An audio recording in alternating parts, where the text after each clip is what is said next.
দিলে পারে পুরো ভারতবর্ষ ভেসে যাবে, পুরো ভারতবর্ষের মানুষকে পড়ানো যাবে। মানে ভারতীয় দাদাদের উদ্দেশ্যে দুটো কথা।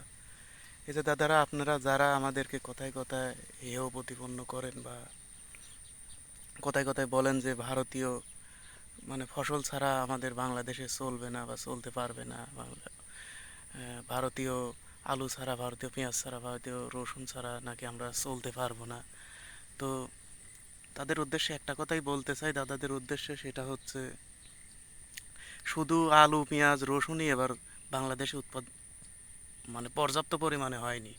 আমার পেছনে দেখতেন সোনালি আঁশ পাট, এত পরিমাণে উৎপাদন হয়েছে, মানে কি বলবো, এই পাট দিয়ে পোশাক তৈরি করে আপনাদের পুরো ভারতবর্ষের মানুষকে পরানো যাবে, মানে কয়েক বছর পরানো যাবে মনে হয়। আর পেঁয়াজ রসুন আলুর কথা তো বলবোই না, মানে মানে আর ঢেলে দিলে পারে পুরো ভারতবর্ষ ভেসে যাবে, এত পরিমাণে উৎপাদন হয়েছে এবার বাংলাদেশে। তো কথায় কথায় আমাদেরকে হেয় প্রতিপন্ন করবেন না, আপনাদের চাইতে অনেকখানি এগিয়ে আছি আমরা বাংলাদেশিরা। ধন্যবাদ সকলকে।